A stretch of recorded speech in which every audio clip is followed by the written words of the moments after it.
What's the funniest way you proved your sibling wrong?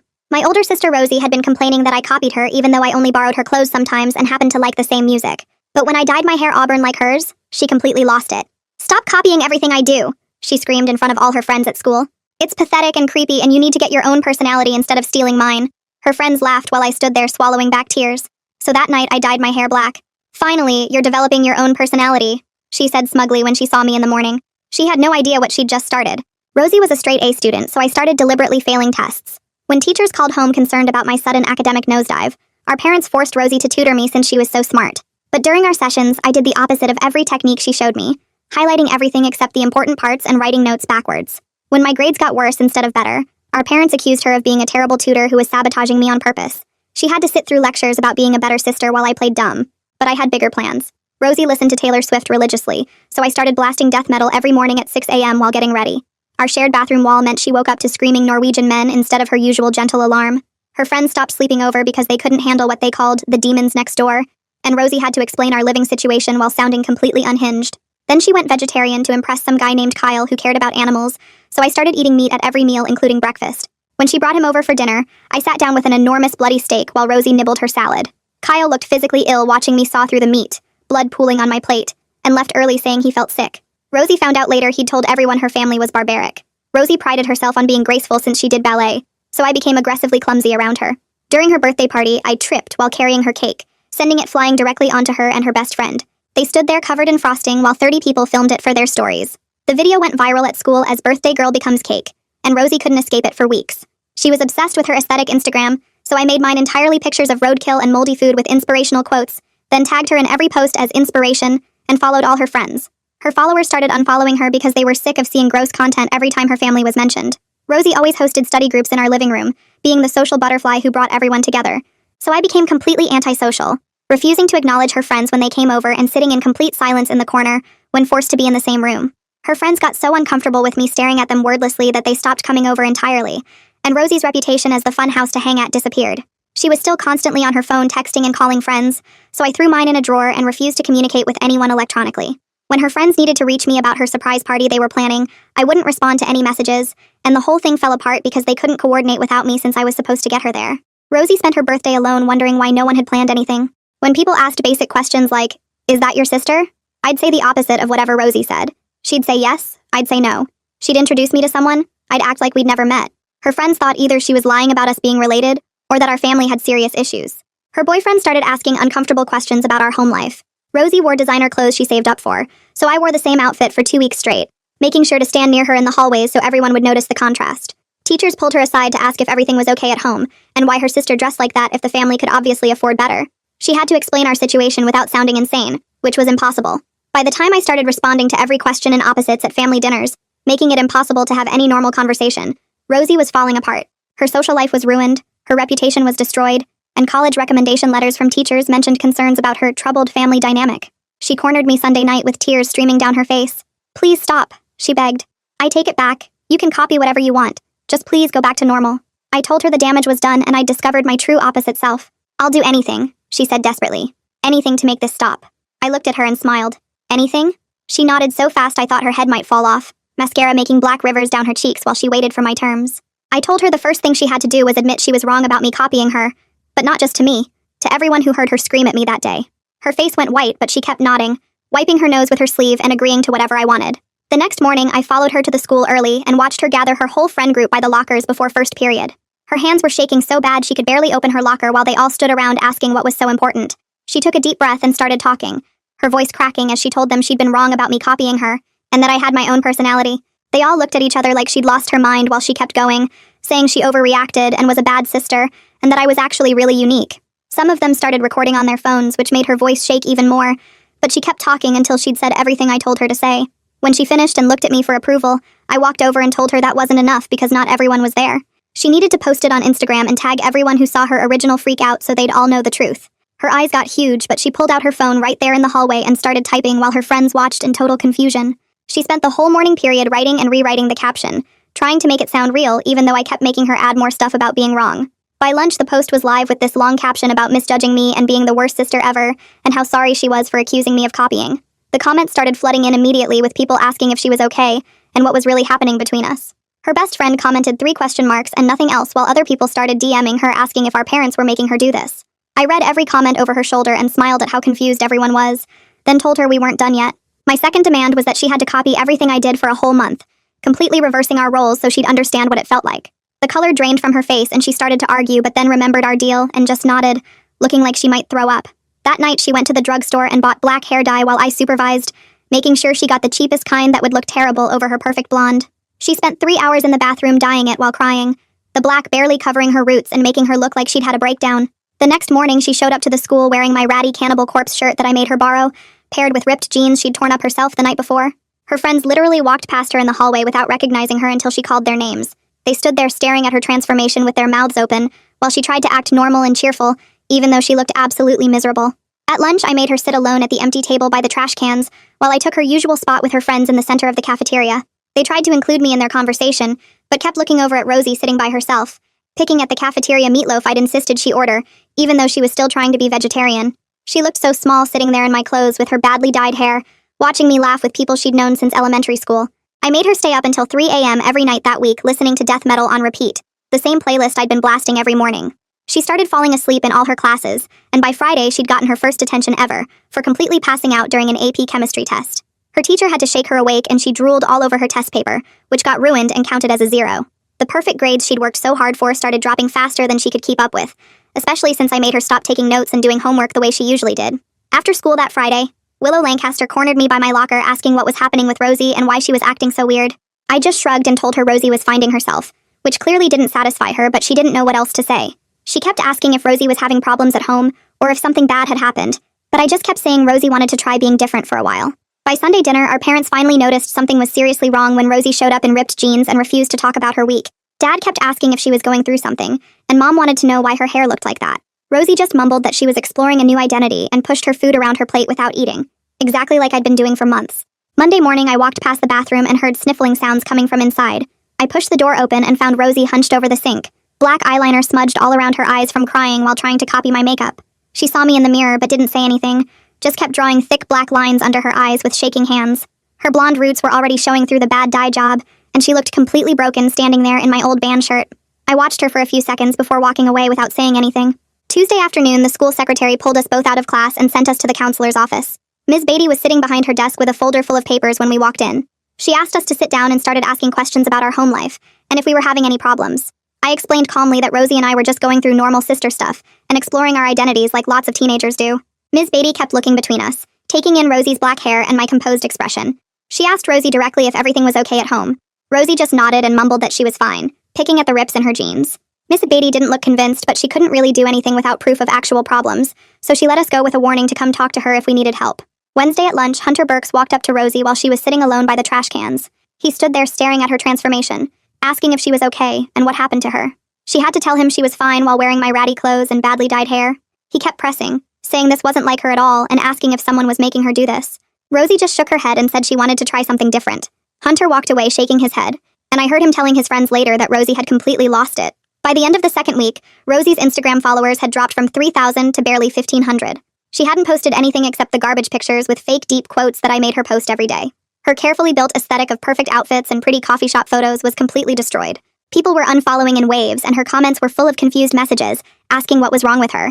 Friday night, Rosie's phone buzzed with a text from Kyle asking why she'd been eating meat at lunch every day when she told him she was vegetarian. She had to type back that she'd changed her mind about the whole vegetarian thing. He responded asking if this was about their breakup, and she said no. She just didn't care about animals that much anymore. He stopped responding after that, and I saw him unfollow her on everything the next day. Saturday morning, Mom cornered me in the kitchen while Rosie was still asleep. She asked directly if I was bullying Rosie somehow because none of this was normal behavior for her. I explained innocently that Rosie had told me she wanted to be more like me after realizing I had my own unique personality. Mom didn't look totally convinced, but I reminded her how Rosie had accused me of copying her for months. I told her maybe Rosie just realized my way was better. Mom walked away looking troubled but couldn't argue with my logic. The third Sunday of our deal, we were all sitting at dinner when Rosie suddenly started crying into her mashed potatoes. She pushed her plate away and said she couldn't do this anymore.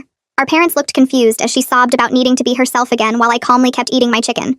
Mom reached over to touch Rosie's shoulder, but she jerked away and kept crying harder. Dad's voice got serious as he demanded to know what was really going on between us. He said this had gone way beyond normal teenage stuff and he wanted answers right now. The truth started coming out in pieces as Rosie sobbed about the copying accusation and how I'd spent months doing the opposite of everything she did. She told them about the deal we made and how she had to copy me now. Dad's face got redder with every word while Mom sat there with her mouth open. I kept eating and didn't say anything while Rosie spilled everything through her tears.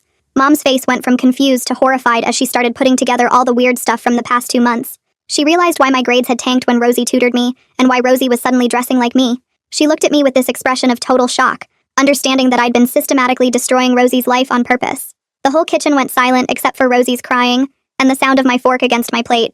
Dad slammed his hand on the table so hard the plates jumped, and Mom grabbed his arm to calm him down. He stood up and pointed at both of us, his face red and his voice shaking as he told us to go to our rooms immediately. I dropped my fork and walked upstairs while Rosie ran ahead of me, still crying. We could hear our parents arguing downstairs for hours, their voices getting louder and then quiet and then loud again. Mom came to my room around midnight and sat on my bed without saying anything for a long time. She finally asked me to explain everything from the beginning, so I told her about the copying accusation and how hurt I was. She listened to the whole story about the opposite campaign and the deal and everything that happened. Her face went through so many emotions as I talked, from shock to anger to sadness to disappointment. The next morning, both parents called in sick to work and made us sit at the kitchen table for what they called an emergency family meeting. Dad had written out new rules on a yellow legal pad and read them one by one. No more deals between us, period. Mandatory family therapy starting immediately. Both of us had to return to normal behavior right away. They looked completely exhausted, like they'd aged 10 years overnight from realizing how bad things had gotten. Mom had already called around and found a therapist who could see us that week. She also scheduled a meeting with the school counselor to discuss what had been happening. 2 days later, we were all sitting in Ms. Beatty's office with our parents for a follow-up meeting. Ms. Beatty had a thick folder on her desk with notes from teachers and printed screenshots from social media. She explained to our parents that what had been happening between us went beyond normal sibling rivalry. She used words like bullying and manipulation and said we both needed professional help immediately. Our parents sat there looking smaller and smaller as she went through all the incidents teachers had reported. The cake video, the Instagram posts, my failing grades, Rosie's personality changes. Everything was documented. Ms. Beatty said she had to report this to the principal because it was affecting other students and disrupting the school environment. The next day, the principal called us both to his office along with our parents. He had received emails from concerned parents who'd seen the social media posts and heard stories from their kids. Some parents were worried their children were being exposed to unhealthy behavior and wanted something done. He gave us both 3 days of in-school suspension while they investigated everything that had happened. We had to sit in separate rooms all day doing our regular work plus extra assignments. The suspension room was just a small office with a desk and chair and nothing else. During suspension, we were required to write reflective essays about our behavior and how it affected others. I stared at the blank paper for the entire first day, my pen just sitting there not moving. The prompt asked me to explain my actions and their consequences, but I couldn't figure out where to start. I tried to remember what I actually liked before all this started. Did I really like death metal? Or did I just choose it to annoy Rosie? Did I actually prefer wearing the same clothes? Or was that just part of the revenge? The more I thought about it, the less I could remember who I was before the opposite campaign. After suspension ended, Rosie came to the school with her natural blonde hair back and wearing her designer clothes again. But she walked differently now, keeping her head down and staying quiet in the hallways. Her friends welcomed her back to their lunch table, but they treated her carefully, like she was made of glass. They didn't joke around with her the same way, and kept asking if she was okay every few minutes. Willow sat next to her, but there was this weird distance between them that hadn't been there before. Our parents had hired a therapist who started seeing us separately after school. Her office had these big leather chairs and boxes of tissues on every table. She asked me to explain why I felt the need to destroy Rosie so completely. I sat there picking at the chair's armrest, trying to find words that made sense.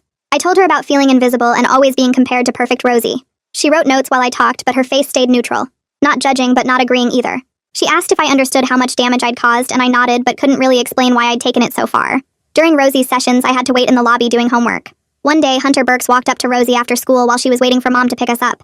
He said he'd heard she was back to normal and asked if she wanted to get back together. Rosie looked at him for a long time before telling him no. She said she needed to figure out who she really was, without trying to impress anyone. Hunter looked confused and tried to convince her, but she just shook her head and got in the car. A few days later, Willow pulled Rosie aside after English class. I was walking behind them and heard Willow say that watching everything unfold had been really scary. She said she didn't know if she could trust either of us anymore after seeing what we were capable of. Rosie tried to explain, but Willow just said she needed space to think about their friendship. After that, Rosie started eating lunch in the library instead of the cafeteria. The therapist scheduled our first joint session 3 weeks after we started. We sat on opposite ends of the couch while she asked us to talk about our relationship. Rosie started crying almost immediately, and admitted she'd always felt pressure to be perfect. She said seeing me copy her felt like losing the only thing that made her special. She talked about how our parents always compared us, and how she felt like she had to be the responsible one. I sat there realizing I'd never thought about Rosie struggling with anything. She always seemed so confident and put together that I never considered she might have her own problems. The principal decided I needed to do community service at the school as punishment for the bullying. Every lunch period, I had to help the janitor clean classrooms and empty trash cans instead of sitting with other students. The janitor didn't talk to me much, just showed me what needed to be done and left me alone. I spent those lunch periods pushing the mop bucket down empty hallways and thinking about what I'd actually accomplished. Rosie was miserable, I was punished, our parents were stressed, and nothing felt better than before. Everything changed when Mom and Dad sat us down with a printed schedule. They'd made rules for everything, including who used the bathroom when, and designated homework zones on opposite sides of the house. We had to sign in and out of shared spaces like inmates at a prison. The kitchen had time slots for meals, and neither of us could be in there at the same time. They installed a lock on the bathroom that only opened during our scheduled times. Rosie got mornings from 6 to 7, and I got 7 to 8. If either of us went over our time, the other parent would bang on the door. Our bedrooms became the only places we could exist without supervision. They put tape down the middle of the hallway like a dividing line we couldn't cross. The therapist kept meeting with us separately every week and assigning homework. 3 months passed with this rigid system, and I started wandering around town with nothing to do during my forced alone time. I found an old camera at a thrift shop and started taking pictures of abandoned buildings and rusted playground equipment. The peeling paint and broken windows looked exactly how I felt inside. I'd spend hours walking through the bad part of town photographing decay. Meanwhile, Rosie shocked everyone by joining the drama club at the school.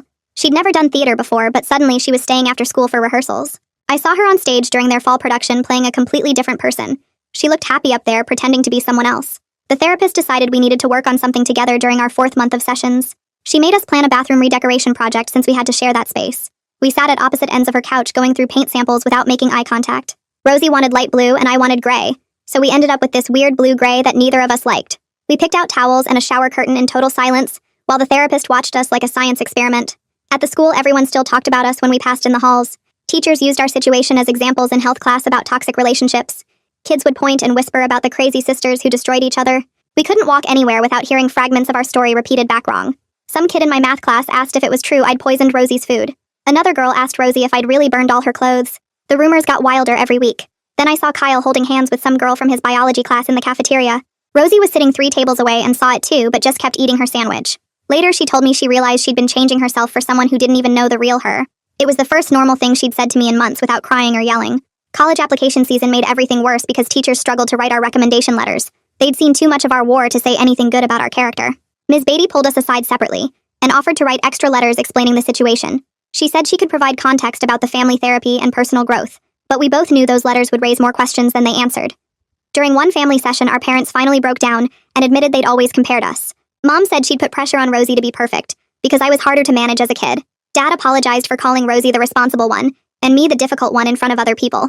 They said they never realized how those labels stuck and shaped who we became. Rosie cried hearing this, but I just stared at the therapist's diploma on the wall. Part of my therapy homework was writing Rosie an apology letter taking full responsibility for everything. I sat at my desk for hours trying to find words that weren't excuses. I wrote about the damage I'd caused to her friendships and reputation. I admitted I'd gone too far and hurt her in ways that couldn't be undone. I left it on her pillow and heard her reading it in her room that night. She didn't say anything for 3 days, and I figured she'd thrown it away. Then she knocked on my door and said she accepted my apology but couldn't forget what happened. She said maybe we could coexist peacefully, but we'd never be close sisters who braided each other's hair.